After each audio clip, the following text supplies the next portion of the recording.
Say hi, Mum. Yeah. So this is Mummy Maxie. This is Lana. What up, everybody? It is Maxie. I am back. I have changed my hair colour again, unsurprisingly. And I am here with my mother today. It's now LGBT History Month. It's rolled around again. So I wanted to do something a bit different this year. And I thought, what a better way to do that than to quiz my mum on the terminology of LGBT stuff. Are you ready? Yeah. Okay. Okay, so first of all, we're going to start off with the easy stuff. What does LGBT stand for? Lesbian, gay, bisexual. What's the last one? T. Transgender. Correct. Okay. And bisexual? A person who fancies either sex. Like the traditional definition was bisexual is someone who is into men and women, but because of like non-binary, bisexual now means attracted to one's own gender and people who aren't your gender. Heterosexual is attracted to someone not my gender. Yeah. Homosexual is attracted to my gender. And bisexual is attracted to my gender and people who aren't my gender. How would you define transgender? Transgender is somebody born into one gender group who feels that they should be another gender group. It's more like their assigned sex at birth doesn't align with their gender. So a trans guy is male, but his assigned sex at birth was female. So what does cisgender mean? Cisgender, I believe, would be people who are assigned that gender at birth and feel that gender. Yeah, I come under the bracket of transgender in that because I am non-binary. And how would you define non-binary, Mum? That you don't align yourself to either a girl or a boy. Yeah. You like to be who you are. Yeah, I'll give you that. I would give you that. That is correct. How would you explain coming out? Coming out would be, I interpret it as when somebody has been struggling with their sexual identity or their gender identity, and it's when they decide that actually they've decided what they feel comfortable with and who they are, and they come out to friends, family, to express that so everybody else knows how they feel. Yeah, exactly. Yeah, just like telling people who you really are and sharing it with the world. From that, what's outing? What is outing someone? I would say outing is when somebody's not ready to come out, but somebody knows how they're feeling and they tell everybody. Yeah. Yeah, outing is when someone takes it upon themselves to force someone to come out, essentially. It's not cool. What is the difference between sex and gender? Sex is your biological assignment, but your gender is based on what society expects. But actually, your gender, as I've now learned, can be very different. Yeah. It can be because that is what you feel. They say sex is your physical biology and all that, and you can be stereotypically male, female, or intersex. Gender is entirely separate from sex. Usually it lines up, but it is seen kind of as like a societal thing, but it's also like there is some research that proves that there is a gender in your brain, like in the way that your brain chemistry works. What's gender expression? Wouldn't that be I'm guessing now, expressing who you feel you are? Yeah, so gender expression is literally how you dress and act. Think of an abacus. You've got sex at the top, then gender expression. So you've got male on one side, female on the other, and if your sex is all the way to one end, your gender could be all the way to the other end, but your expression could be somewhere in the middle. When people say like butch lesbians, their expression is more masculine. Yeah. But it doesn't mean that their gender is male. Their gender can still be completely female, but their gender expression can be more masculine. Right. What are pronouns? Pronouns are the common ones that everybody knows would be he, him, her, she, whereas people who non-binary don't feel comfortable with either of those pronouns, so they prefer them, they, and other people use V and things like that. So do you know what a neo-pronoun is? I'm assuming you do, based on that comment. No. A neo-pronoun is anything. It's usually a non-binary pronoun, right? And it's me, nia, v, via, and things like that. It's just stuff that's not they, them, basically. So now I'm going to go with some trans terminology. Okay. Gender dysphoria. What is gender dysphoria? Gender dysphoria is when somebody is not comfortable with their gender, so it gives them an emotional, I suppose, uncomfortable feeling. Yeah, it's kind of it's if they're not comfortable with their sex, their assigned sex. Usually it's body related, but it can just be like just society related. Gender dysphoria usually comes from stereotypes. Like stereotypically, a boy is supposed to look this way. I don't look that way.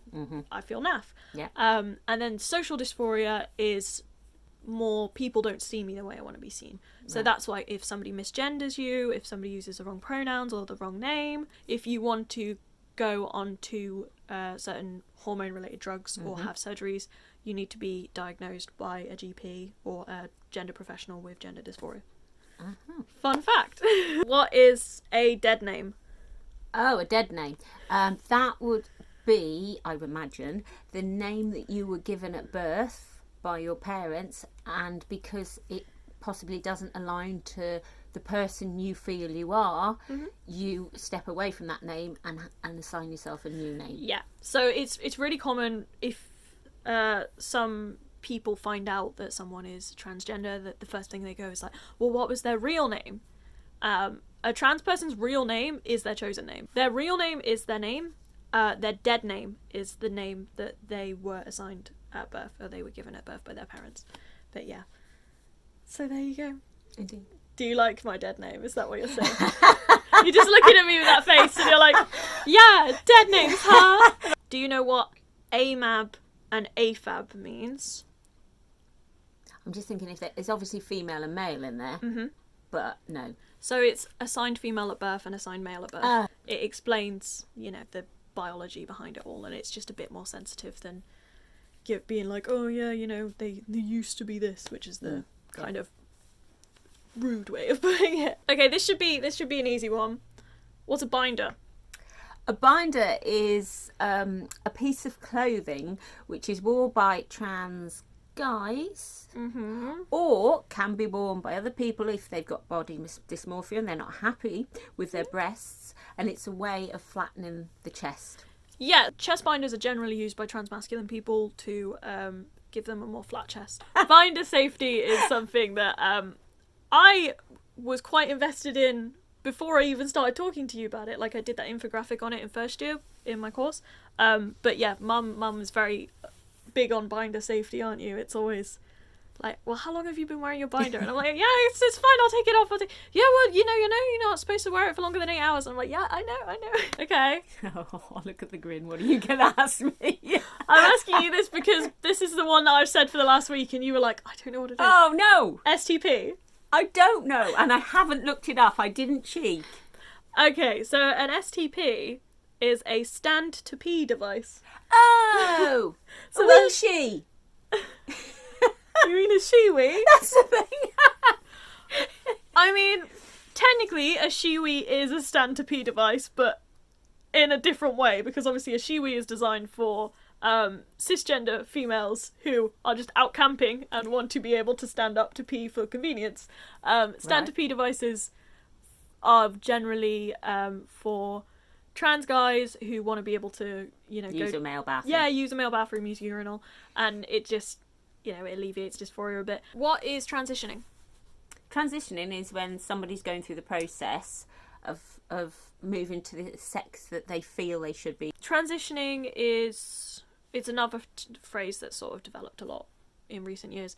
So you have social transition, which is when you are coming out, changing your name, changing your pronouns, just making sure that everyone treats you in a way that aligns with the gender that you are. And then physical transition is things like hormone surgery and stuff like that. Do you know what LGBT History Month is?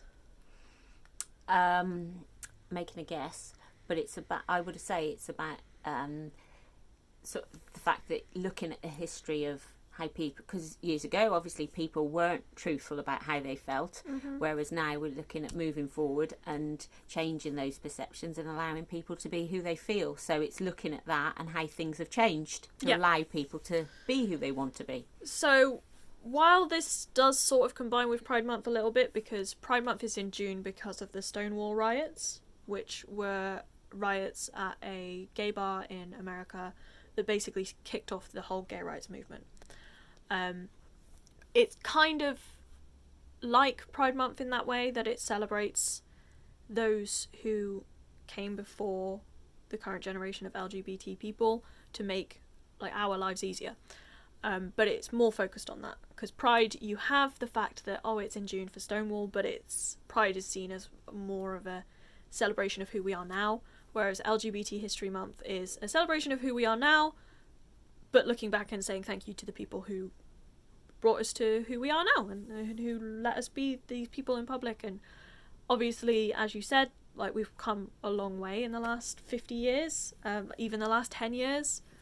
There's been progress after progress after progress, and it's just one of those things that, you know, it gives us a chance to look back on all of those people who made, you know, the world a safer, more inclusive place for LGBT people. Okay, so this might be a trick question. So, what would you say my gender identity is? You're non-binary. Yep. And you identify slightly more male. Oh, okay. Yeah, no, that's... honestly, non-binary would have been fine. Yeah, I'm impressed. Can you remember when I came out to you? That'd be about 3 years ago. 4 years ago. Is it 4 now? Yeah, it was March 2016. Ah. Or it actually might have been January. How do you feel about my gender identity now? Don't feel anything. It's just, that's who you are. Peak. You're Good. Maxie, and that's the end of it. Yay! You're just my child, and you're no different to anything before. Oh, I try. Ah. Okay, so that's it. That's all I need you for. Thank you for helping me with my vlog. Thank you. Lena, what's this? Oh, Lena bean. she'll let you cuddle her, won't she? No. Lena. Kisses? No. No, Okay. no, not a hope. Okay. Well, yeah. Bye bye.